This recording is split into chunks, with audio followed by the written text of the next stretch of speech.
நானும் மதுரக்காரன் தான்டா. Dear voice of ஃப்ளோரியன்ஸ் அனைவருக்கும் ஃப்ளோரியன்ஸின் அன்பான பண்பான பணிவான வணக்கங்கள். வணக்கங்கள். உங்க வணக்கம்டா அப்படின்னு சொல்லிட்டு வணக்கம் சார்ஸ் அப்படின்னு சொல்லிடலாம். இன்னைக்கு எதை பத்தி பேச போறோம் அப்படின்னா, வேற என்ன இருக்கு தமிழ்நாட்டுல இன்னைக்கு பேசுறதுக்கு? அன்பு செல்வன், மக்கள் செல்வன், அழகிய குழந்தை. ஐயோ, அவர் விஜய் சேதுபதியா? Okay okay. பெரியவர், முதியவர், நம்ம எப்பவும் சொல்ற மாதிரி நிஜாம் பாக்கு உருவம் மாறிக்கிட்டே இருக்குமா? ஓகே. கரும்பு தேசத்தின் இரும்பு மனிதரா ஏதோ சொல்லுவாங்களே, அந்த மாதிரி அவரை பத்தி தான். இரும்பு கரும்புன்னு போட்டுக்கிட்டு நாளை ஆக்சுவலி அவர் பார்க்கும்போது அதை என்னத்தையாவது பேசுறேன் அப்படின்னு சொல்லிட்டு அவர் வந்து முழு சங்கியாவே மாறின எடப்பாடி பழனிசாமி பார் அப்படின்ற மாதிரி தான் இருக்காரு. அவனைக்கு விட்டுட்டு பால் ஊத்திக்கு இருந்த மனுஷனை போய் நீங்க வந்து பெரிய விவசாய குடும்பமாக்கி விட்டீங்க, ரைட்? சரி, என்ன மேட்டர் அப்படின்னா, எடப்பாடி அவர்கள் வந்து தமிழ்நாடு முழுக்க வந்து சுற்றுப்பயணம் மேற்கொண்டு நாங்க வந்து கட்சியை வளர்க்குறோம், ஓட்ட சேகரிக்க போறோம், தமிழகத்தை மீட்போம் அப்படின்ற மாதிரிலாம் சொன்னார்ல. அதுல என்ன பண்ணிருக்காருன்னா, கோயம்புத்தூர்ல வந்து நேற்று ஒரு மீட்டிங் ஒன்று பேசியிருக்காரு. வேன்ல பேசிட்டு போ. அவர் என்னதான் பேசினார் அப்படின்னு பாத்தீங்கன்னா, தமிழ்நாட்டில் இருக்க அறநிலையத்துறை கீழே இருக்கக்கூடிய கோவில்கள் இருக்கக்கூடிய வருமானத்தை எல்லாம் வந்து தமிழ்நாடு அரசு வந்து பாத்தீங்கன்னா, குறிப்பா திராவிட மாடல் அரசு வந்து என்ன பண்ணுதுன்னா, கல்லூரி எல்லாம் கட்டிட்டு இருக்காங்க, இது வந்து எப்படி கட்ட போச்சு அப்படின்ற மாதிரி கோவப்பட்டிருக்காரு. மக்கள் எல்லாம் பதறிட்டாங்க. யோ என்னையா, பல காலமா வந்து தமிழர்கள் தொண்டு தொட்டு வந்து காசை வந்து கல்விக்கு எவ்வளவு செலவு பண்ணிட்டு இருக்காங்க, கல்வி வேற வந்து இங்க வந்து சாமி வேறயா அப்படின்ற மாதிரி ராஜாலாம் வந்து சொல்லுவார்ல. என்ன சொல்லுவாரு? மக்கள் வந்து பணத்தை கோயில்ல தராங்க, அந்த பணத்தை கவர்மெண்ட் எடுத்துட்டு போறதா, அதை எடுத்துட்டு வந்து நீங்க போய் படிக்கிறதா, மக்களை படிக்க வைக்கிறதா, கல்லூரிகள் கட்டுறதா அப்படின்னு எனக்கு ஒரு விஷயம் தெரியும். எனக்கு தெரிந்த ஒரு சிறிய விஷயம் என்னன்னா, கோயில்ங்கிறது ஆரம்ப காலத்துல இருந்தே ஒரு பெரிய கொடூரமான பிசினஸ்னு வைங்களேன். மக்கள் வந்து காசை பூரா தரானுங்க, இதை அவனுங்க ஆரம்ப காலத்திலேயே வந்து அவங்க ஃபுல்லா அபகரிக்கணும், இந்த கேஷை ஃபுல்லா நம்ம சைடுக்கு மாத்திட்டோம், பிரைவேட்ஸ்லாம் மாத்திட்டோம் அப்படின்னா இன்னும் கொஞ்சம் வசதியா வாழலாமே அப்படின்ட்டு ஆரம்ப காலத்துல இருந்து போராடிட்டு இருக்கானுங்க. அரசாங்கம் இதை வந்து எடுக்கும் போது இது அவங்களுக்கு என்ன வைத்தறிச்சலா இருக்குன்னா, என்னமோ பண்ணி தொலைங்கடா, அதை போய் ஸ்கூல் காலேஜ் கட்டுறீங்கடா, வேற எதனா பண்ணி தொலைங்கடா அப்படின்ட்டு. இல்ல கோயிலுக்காக செலவு பண்ண கொடுங்க, கோயில்லாம் எடுத்து எழுதிக்கலாம், நகை வாங்கினா அதுல இருந்து கொஞ்சம் எடுத்துக்கலாம். கோயில் கொடுக்கக்கூடிய எல்லா காசுமே வந்து எடுத்துலாம் காலேஜுக்கு எல்லாம் கட்ட மாட்டாங்க. அந்த கோயிலுக்கு தேவையானதெல்லாம் பூர்த்தி பண்ணிட்டு மிச்சம் இருக்கக்கூடிய காசை தான் வந்து அவங்க வந்து ட்ரஸ்ட் பேஸ் பண்ணி, அதுவும் அந்த கோவில் பேர்லயே தான் அந்த ட்ரஸ்ட் இருக்கும், அந்த கல்லூரியும் பார்த்தோன்னா அந்த கோவில் பேர்ல தான் வைப்பாங்க. கட்டிட்டு போட்டோமே, ஸ்கூல் காலேஜ் தானே கட்டுறாங்க. ஆமா, இது படிக்க வைக்கிறது குத்தமா? ராஜராஜன் காலத்துல இருந்து எத்தனை பள்ளிக்கூடத்தை வந்து ஆரம்பிச்சிருக்காங்க. ராஜேஷ்குமார் வரைக்குமே இதான்டா கதை அப்படிங்கிறீங்களா? ஆக்சுவலி இவர் வந்து இவ்வளவு பேசுறாருல, இவரோட ஆட்சி காலத்திலேயே 2017லயே பாத்தீங்கன்னா பழனில வந்து பழனி கோவில் பேர்லயே வந்து இவர் வந்து கல்லூரி எல்லாம் திறந்து வச்சிருக்காரு, தொழில்நுட்ப கல்வி எல்லாம் வந்து ஆரம்பிச்சு வச்சிருக்காரு. ஏங்க இப்ப எந்த கூட்டத்துக்கு கூட அவர் இருக்காரு, அவங்களுக்கு சப்போர்ட்டா தானே பேச முடியும். நீங்க ஏங்க பழைய விஷயங்களை சொல்லிட்டு கரவேட்டி கட்டிக்கிறாரு. அதிமுக காலத்திலேயே பாத்தீங்கன்னா சரி, இதுக்கு முன்னாடி வந்து அம்மா ஆட்சின்னு சொல்லிட்டு இருந்தார் அவரும் சரி, எம்ஜிஆரும் சரி, கல்விக்கு அதாவது இந்த மாதிரி ஃப்ரேம் பாத்தீங்களா பஸ் மேல எல் முருகன், இவர் நயினார், நடுவுல எடப்பாடி, இவங்க ரெண்டு ட்வின்ஸ் மாதிரி இருக்காங்க. எல் முருகன் டாடா காட்டிட்டு இருக்காரு. இன்னும் கொஞ்ச நாள் அப்படியே அவங்களுக்கு ஸ்டெப் ஒரு மேல ஒண்ணு போட்டு இதுக்கு மேல வந்து இல்ல இந்த கோர காட்சியை தமிழ்நாடு பார்க்க கூடாதுன்னு நினைச்சுக்கிருந்துச்சு. முதல்ல என்னடா ஏன்டா பஸ் வாங்கியிருக்காங்கிறத எனக்கு தெரியல, விவரம் தெரியல. இப்பதான் தெரியுது 5 பேர் நிக்கிறதுக்காண்டி பஸ் வாங்கியிருக்காங்க, கம்பி எல்லாம் போட்டு ரெடியா கைப்பிடி எல்லாம் போட்டு வச்சிருக்காங்க. ப்ரீ பிளான்டா ஒர்க் பண்றாரு உங்களுக்கு எடப்பாடி அவர். எல்லாத்துக்கும் இடம் வேணும்ல. இவ்வளவு பெருசா இருக்கிறத பாத்தீங்கன்னா இந்த பக்கம் வந்து தினகரன் அவர்களையும் இந்த பக்கம் சசிகலா அவர்களையும் இன்னும் கொஞ்சம் சேர்ந்து ஏத்திடுவாரோ அப்படின்ற மாதிரி தான் இருக்கு. கேப் ஃபில்லிங்க. அமித்ஷா ஐயா சொல்லிட்டாரு, இப்ப எதுக்கு எடுத்தாலும் அமித்ஷா ஐயா சொல்லிட்டாரு.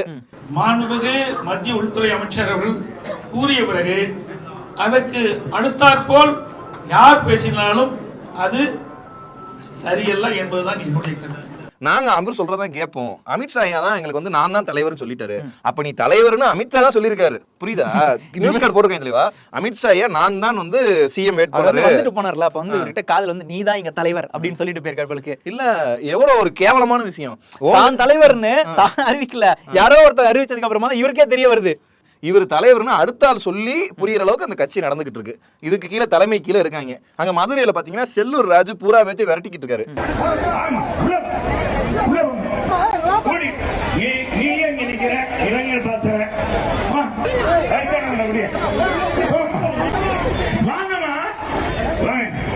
செல்லூர் ராஜா அங்க நடந்த மீட்டிங்ல ஃபுல்லா பத்தி உள்ள போங்கடா அந்த இதுல எது சொல்லுவாங்க, பாஸ்கெட் பாஸ்கர்ல கிளாஸ்க்குள்ள போங்கடா அப்படின்னு செல்லூர் ராஜ் காமெடிகள் பயங்கரமா போயிட்டு இருக்கு. இவர் வந்து மேற்கொள்ள இந்த சுற்றுப்பயணத்துக்கு இதுக்கு பேர் வந்து பாத்தீங்கன்னா தமிழகத்தை மீட்போம் அப்படின்னு வச்சிருக்காரு. இவர் இருக்கிற கட்சி பாத்தீங்கன்னா வந்து அண்ணா திராவிட முன்னேற்ற கழகம். அண்ணா தான் வந்து தமிழ்நாட்டுக்கு தமிழ்நாடுன்ற பேர் வச்சிருக்காரு. தமிழ்நாட்டை மீட்போம் அப்படின்லாம் அவர் வைக்கல, தமிழகத்தை மீட்போம். தமிழகன்ற வார்த்தை யார் சொன்னது இதுக்கு முன்னாடி? தமிழ்நாடு நாடுலாம் அவங்க தான் வேணாங்கிறாங்க, தனி நாடு இருக்க கூடாதுன்னு சொல்றாங்க. பயங்கரம். இப்ப ஏங்க சங்கிகளே வந்து இந்த மாதிரி டாபிக் வந்து தொடர்றதுக்கு தமிழ்நாட்டுல பயப்படுவாங்க படிப்பு விஷயத்துல. இவர் வந்து அசால்ட்டா அந்த மாதிரி தொட்டுட்டு போறாரு. இது இவரா பேசுறாரா இல்ல சங்கிகள் பயப்படுறாங்க அசால்ட்டா. ஏங்க அவங்க தானங்க மும்மொழி கிம்மொழின்னு இருக்காங்க. அவங்க இதெல்லாம் டைரக்டா வந்து இங்க வந்து பேச முடியாது அவங்களால. இல்ல அவங்க மேல இருந்து பல விஷயங்கள் பண்ணுவாங்க, காசு கொடுக்க மறுப்பாங்க, இந்த மாதிரி பல விஷயங்கள் பண்ணுவாங்க. ஆனா நேரடியா வந்து தமிழ்நாட்டுல வந்து நாங்க வந்து மும்மொழி கொள்கை திணிப்போம் அப்படின்னு பேசினா வந்து என்ன பேக் ஃபயர் ஆகுன்றது உங்களுக்கு நல்லாவே தெரியும். 2 பேரும் இது கொஞ்சம் டைரக்ட், அவர் இன்டைரக்ட். இல்ல இந்த மாதிரி அறநிலையத்துறையில இருக்கக்கூடிய காசை வந்து காலேஜ் கட்டுறாங்கன்னா அது இன்னும் தமிழ்நாட்டுல மட்டும் இல்லைங்க, நம்மளை சுத்தி இருக்க எல்லா மாநிலங்களும் நடக்கதான் செய்யுது. ஏன் திருப்பதி ட்ரஸ்ட்ல இருந்து காலேஜ் ஸ்கூல்லாம் வந்து இல்லையா, இல்ல வந்து சபரிமலையில இருந்து காலேஜ் ஸ்கூல்லாம் இல்லையா? எல்லாமே வந்து எங்க கல்வி வந்து கடவுளே கொடுக்கக்கூடிய ஒரு விஷயம் மாதிரி தாங்க பல பேர் எடுத்துக்கிறாங்க. காமராஜரை மாத்திட்டாங்க, பாவம் கஷ்டப்பட்டு படிச்சிருக்காரு. இல்லங்க கல்வி தானே முக்கியம். ஆமா தலைவா. இல்ல இன்னொரு கேள்வி, ஸ்கூல் காலேஜ் கட்டணோடி வயிறு எரியுது, வகுத்து வலிக்குது. இதே இன்னொரு இந்த காசுல எடுத்து இன்னொரு கோயில் கட்ட போறோம்னு சொன்னா நீங்க எல்லாம் குசியா வாங்கலாம் மாட்டாங்களா? ஏங்க இவங்க குளு குளுன்னு இருப்பாங்க. அதுலயும் பாத்தீங்கன்னா ஒரு இக்கு வைப்பாங்க, காசை வந்து உண்டியல்ல போடாதீங்க, உண்டியல்ல போட்டா இன்னொரு கோவில் கட்டி அவங்களுக்கு தான் ஸ்கோர் ஆகும், நீங்க வந்து தட்டுல போடுங்க, அப்பதான் வந்து அவாஸ் வந்து சேமமா இருப்பாங்க. ஃபேமிலி எல்லாம் நல்லா இருக்கும். பாவம் கஷ்டப்படுறாங்கல்ல ப்ரோ. ஒரு ஹோமத்துக்கு 13,000 15,000 கேக்குறாங்க ப்ரோ. காலைல 7 மணிக்கு வராங்க, அவங்களே ஜாமா செட்டு ஜாமா வாங்கிட்டு வந்துறாங்க. ஏங்க நம்ம கேமராமேன் பாவங்க ஃபங்க்ஷன் ஆரம்பிக்க முன்னாடி பாரு 1500 ரூபாய் கொடுக்கறேன்னு புலம்பிட்டு இருக்காரு அவரு. ஓ அப்படியா? 1500 ரூபாய் கொடுக்கலன்னு புலம்பிட்டு இருக்காரு. 1500 கொடுக்கறதுக்கே வந்து ஏங்க நான் காலைல அவர் சொல்றாருங்க, ஒரு கிரேபரேஷன் போறேன் நானு, அவங்க வீட்டுல எந்திரிக்கிறதுக்கு முன்னாடி நான் என்ன வர சொல்லிட்டாங்க, வர போயிட்டேன், முடிஞ்சு கடைசியா 12 மணிக்கு தான் அனுப்புறாங்க. ஒருத்தர் வந்தார், வந்துட்டு ஒரு டிவி செக்ஷன்ல வந்தார், வந்துட்டு ஒரு அரை மணி நேரம் மந்திரம் சொன்னார், வீட்டு முழுக்க தண்ணி தெளிச்சார். அவருக்கு பேமெண்ட் பார்த்தா 15,000 ரூபாய் கொடுத்துறாங்க. சம்பளம் எவ்வளவு? ஒரு மாசம் கத்திட்டீங்க 20K வாங்குறியா 30K வாங்க? ஒரு மாசம் கத்துறதுக்கே 20,000. காலைல அதுதான் ஒழுங்கா படிங்க, மந்திரம் படிங்கிறது எதுவும் கிடையாது. புரிஞ்சுக்கங்க, ஸ்மார்ட்டா சம்பாதிக்கிற வழியே பாருங்க. அவங்க ஸ்மார்ட் ஒர்க்கர்ஸ்ங்க. நீ ஹார்ட் ஒர்க் பண்றான், ஸ்மார்ட் ஒர்க் பண்றாங்க. ஏன் நீங்க கல்வின்னு கேவலமா பேசிட்டு இருக்கீங்க? பாஸ் அவங்களுக்காண்டி நம்ம சொல்றோம் பாஸ், கல்வியில காசு எடுத்து கட்டாதீங்க. என்ன தலைவா, கல்வி முக்கியம் தலைவா, நான் அதுக்கு சப்போர்ட் பண்ணுது. கல்விக்கெல்லாம் காசு எடுக்காதீங்க, யாரும் ஸ்கூல் கட்டாதீங்க. என்ன நீங்க ஸ்டாண்ட் ஃபார் கல்வியா? ஆக்சுவலி எடப்பாடி அவர்கள் வந்து பேசின இந்த பேச்சுக்கு பாத்தீங்கன்னா இந்த ட்ரஸ்ட் மூலமா படிக்கக்கூடிய கல்லூரி மாணவர்கள்லாம் வந்து எடப்பாடி எதிர்த்து போராட்டங்கள்லாம் அறிவிச்சிருக்காங்க. சென்னையில அதை பண்ணிட்டு இருந்தாங்களே, சென்னையில பண்ணி ஆரம்பிச்சிட்டாங்களா? வேற லெவலு. அதாவது யார் எழுதி கொடுத்தாலும் பேசக்கூடிய தன்மை உள்ள எடப்பாடி அவர்கள் இனிமேட்டாவது வந்து நம்ம இருக்கிறது என்ன கட்சி, இது எந்த ஊருன்னு பார்த்துட்டு அது தெரிஞ்சுட்டு பேசணும். அதெல்லாம் அவங்க மறந்து பல வருஷம் ஆச்சு. அந்த அம்மா போனதுக்கு அப்புறமே அதை மறந்துட்டாங்க. அந்த கொள்கையெல்லாம் கிடையாது, கொள்கையெல்லாம் இருக்கு மனசுக்குள்ள ஒரு ஓரமா புத்தகத்துல எழுதி வச்சிருக்காங்க. இன்னும் நாளடைவில் அது எப்படி ஆயிரும் அப்படின்னா, இப்படி ஒரு கட்சி இருந்ததாகவும் இப்படி கொள்கையெல்லாம் வச்சிருந்ததாகவும் மாதிரி இப்பயே பேசிக்கிட்டு இருக்காங்க. வாங்க ப்ரோ ஆரஞ்சு கலர் 90 வைங்க, ப்ரௌன் வைங்க இன்னும் கொஞ்சம் நாள்ல. இப்ப எடப்பாடி வந்துட்டு நாங்க என்ன செய்யாத தப்பே செஞ்சிட்டோம் திமுக பார்த்து கேக்குறாரு. நீங்க காங்கிரஸ் கூட வச்சிருக்கீங்க, பிஜேபி கூட வச்சிருக்கோம், அந்த மாதிரி ஏதோ ஜாலியா. ஏங்க நீங்க யாரு கூட்டி வச்சுக்கீங்க, கொஞ்சமா கூறு வேணாமா? இதனால நீங்க வந்து ஆட்சியில இருக்கணும் அப்படின்னா படக்குன்னு கேட்டுட்டீங்க. இல்ல தலை சீரியஸா நீங்க ஆட்சியை பிடிக்கணும்னா தமிழ்நாட்டுல என்ன பேசணுமோ அதுதான் பேசணும். எனக்கு வந்து அதிமுக பொதுச் செயலாளர் பதவி தான் வேணும் அப்படின்னா நீங்க இப்படி எல்லாம் பேசிட்டு இருக்கலாம். உங்களுக்கு வந்து இப்ப நீங்க நாங்கள் தெளிவாவே கேட்கிறோம், உங்களுக்கு அதிமுக பொதுச் செயலாளர் பதவி வேணும்னா நீங்க இப்படியே பேசுங்க, நாங்க எதுவும் கண்டுக்க போறதில்ல. இல்ல நீங்க வந்து ஆட்சியை பிடிக்கணும் அப்படின்னா தயவு செஞ்சு தமிழ்நாடு மக்களுடைய மனசாட்சியை புரிஞ்சுட்டு நடந்துக்குங்க. இங்க வந்து கெஞ்சாதையா அவருக்கு என்ன வேலை? அடமான வச்சிடறாரு கட்சி. என்னத்த போட்டுக்கிட்டு போப்பா, அவரை பத்தி பேசி பேசி ஒரே போறீங்க. இது இல்லாம அடுத்து வந்து சவுத்துக்குள்ள அவர் போறாருன்னு வைங்களேன். அங்க வந்து ஒரு பழைய பீஸ் ஒண்ணு இருக்கு. யாரு அந்த பீஸ் வந்து எப்படி இதை வந்து தாங்கும்னு தெரியல. யார சொல்றீங்க தலைவா? தேனி மாவட்டம், தேனி அந்த பக்கமா? முன்னாள் முதலமைச்சர் வேற வரலாம். நீயும் பொம்மை நானும் பொம்மை அந்த மாதிரியா? பல பேர் வந்து பாத்தீங்கன்னா வந்து இப்ப வந்து ஒரு கட்சியில தலைவர் போஸ்டிங் கொடுத்தவங்களே வந்து இல்ல நான் தலைவரா இருக்கேன்னு கேட்டனா தரமாட்டிக்கிறாங்க. ஆனா அவர் அப்படி இல்ல, நம்ம தேனிக்காரரு. ஓகேவா மேடம், நீங்க எப்ப வரீங்களோ சொல்லுங்க, நீங்க அங்க கேட் ஓபன் பண்ணா நான் இந்த சீட்ல இருந்து எந்திரிவேன் அப்படின்ற அளவுக்கு நல்ல மனிதர், ரொம்ப நல்ல மனிதரா இருந்தாரு. இல்ல இப்ப எனக்கு தெரியும். ஆனா அவரும் பாத்தீங்கன்னா வந்து சமீப காலமா இல்ல ரொம்ப காலமாவே பாத்தீங்கன்னா அந்த அம்மா போனதுக்கு அப்புறமா முழுசா டெல்லிக்கு போயிட்டாரு. தலைவர் எழுதி வச்சுங்க, இன்னைக்கு வந்து மதுரை சைடு இந்த திண்டுக்கல் சைடை தாண்டிட்டா ஓபிஎஸ், ஆர்பி உதயகுமார், இந்த ஒரு 2 ஊர்ல திண்டுக்கல் சீனிவாசன், செல்லூர் ராஜ், ராஜேந்திர பாலாஜி, இந்த ஒரு 4 டிக்கெட் 5 டிக்கெட் தான் இருக்கு. இவங்களாலதான் பாதி கூட்டத்தை சேர்க்க முடியும். ஓபிஎஸ் வர கூட்டத்தை கொஞ்சம் காலி பண்ணி விட்டுருவோம். அப்படி இந்த ராஜேந்திர பாலாஜி கொஞ்சம் காமிக்கலாம். ஏற்கனவே மதுரையில இப்படிதான் மீட்டிங் போட்டு ஏமாந்து போயிட்டாங்க. மீட்டிங் போட்டு கூட்டமே வரல, ரொம்ப கம்மிங்க. மொத்தமே 20,000 பேர் 30,000 பேர் வர இடத்துல ஒரு 1,500 பேர் 2,000 பேர் எப்படி இருக்கும்? ஏங்க நேத்திக்கு வந்து நடந்த மீட்டிங்ல இவர் பேச ஆரம்பிக்கும் போதே, அதாவது அதிமுகவோட பொதுச் செயலாளர்னு சொல்லிக்கிற எடப்பாடி அவர்கள் பேசும்போதே அந்த கட்சியோட தொண்டர்கள் பல பேர் வந்து நகர்ந்து போயிடுறாங்க. இவர் வந்து இவர்களேன்னு சொல்றாரு. இந்த கிளவிங்க கிளம்புன வீடியோ போயிட்டாங்க. பாத்தீங்களா நீங்க? பார்க்கவே நினைச்சிட்டேன். நல்ல விஷயம். ஆமாங்க, பாவம் ஒரு ஏதோ முக்கியமான விஷயம் பேசியிருக்காரு. வேற யாருக்கு ஒரு கிளைச்சலர் வார்டு செயலர் பேசினா போறதுல ஒரு வாஸ்தவம் இருக்குது. மெயின் பீஸ், கட்சியோட மெயின் பீஸா இவர்தான். இவர் பேசும்போதே கிளம்புறாங்கன்னா அவர் கட்சியில வந்து அவருக்கு உள்ள இருக்க பவரை பாத்துக்கிட்டீங்களா எந்த அளவுக்கு இருக்குன்னு. சீமான் இல்ல தலைவா, சீமான் பேசும்போது கூட நிக்கிறாங்க தலைவா. அது கத்துற அப்படினு அவரே வந்து ஏதாவது மக்களே அப்படின்லாம் புரட்சிலாம் பண்றாரு. ஏதாவது வாய்ஸ்லயாச்சும் இவர் வந்து பேர்ல மட்டும் தான் புரட்சி வச்சுக்கிறார் போல, புரட்சி தமிழர்லாம். ஆனா வந்து கட்சிக்குள்ளேயும் சரி பேச்சுலயும் சரி எந்த புரட்சியும் காணோம். ஃபுல்லாமே பாத்தீங்கன்னா பிஜேபி தான் தெரியுது. பிஜேபி, அமித்ஷா ஜி, இது மட்டும் தான் தெரியுது, வேற எதுவுமே தெரியல. மனசுக்குள்ள ராமர் மாதிரி அனுமர் மாதிரி திறந்தா அமித்ஷா மோடி தெரியுறாங்க போல. இன்னொரு விஷயம் என்னன்னா, எடப்பாடி ஐயா வந்து இந்த சுற்றுப்பயணம் அடிக்கடி போவாரு. தினமுமே எடப்பாடி ஐயாவோட சுற்றுப்பயணத்தை கொஞ்ச நேரம் டிஸ்கஸ் பண்ணாலே மனசு ஆறுது. சரி தலைவா, எடப்பாடி மேட்டர்லாம் தினம் இனிமேட்டு வரப்போகுது. நீங்க ஏதோ சவுத் மேட்டர் ரொம்ப நேரமா சொல்லிட்டே இருந்தீங்களா, பாதியிலே நிறுத்திட்டீங்க. என்ன மேட்டர் சொல்லுங்க. அந்த அடுத்த தடவை கூட்டம் வர்றப்ப என்னென்ன நடக்க போகுது அப்படிங்கறத இனிமே காமெடி ஃபுல்லா சவுத்துல தான் பார்க்க போறோம். இதை தான் சொல்ல வந்தேன். இப்போ வந்து இது வந்து இவங்க பெல்ட்னு வைங்களேன், கோயம்புத்தூர்ல ஏதோ கொஞ்சம் கொஞ்சம் பாக்கி இருக்காங்கன்னு வைங்க.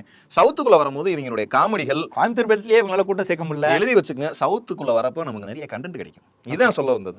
அப்ப கடைசியா நம்ம இதை பூரா செஞ்சுட்டு பாத்தீங்கன்னா கோந்து தான் செஞ்சுக்கிட்டு இருந்தோம். நேரம் சட்டியை ஒட்ட போறோம், ஓட்டையை ஒட்ட போறோம், அதான் சொல்லிட்டு இருந்தேன். ஓகே, அதாவது இனிமேட்டு வருங்காலங்களில் வந்து கண்டென்ட் பீஸா தமிழ்நாட்டுல வந்து எடப்பாடி அவர்கள் தான் இருப்பார். இதுக்கு முன்னாடி வந்து பல பேர் இருந்தாங்க, எச் ராஜா அவர்கள் அந்த மாதிரிலாம் இருந்தாங்க. இப்போ வந்து மெயின் பீஸா அவங்கலாம் அவருக்கு நான் தாங்க இருப்பேன் அப்படின்ற மாதிரி இருக்காரு. நீங்க என்னடா சங்கி, நான் தான்டா சங்கி அப்படின்ற மாதிரி.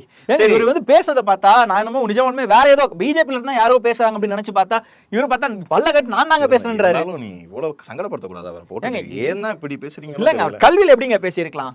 எப்படி நீங்க வந்து கல்வி கொடுக்கலாம் அப்படின்னு அதே அவர் அப்படித்தானே சொல்லியிருக்காரு.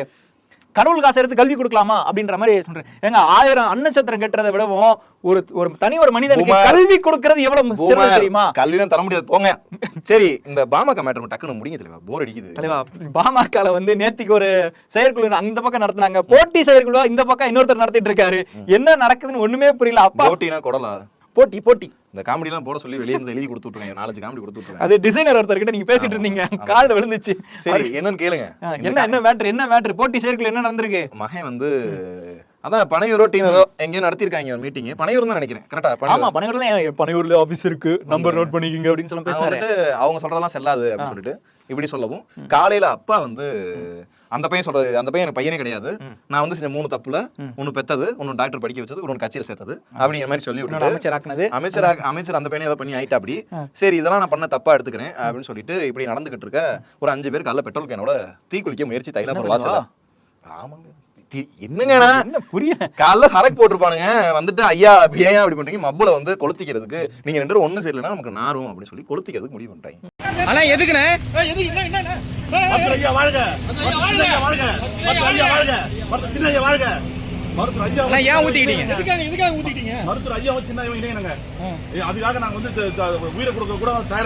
நேத்து ஒருத்தர் ஸ்டேஜ்லயே வந்து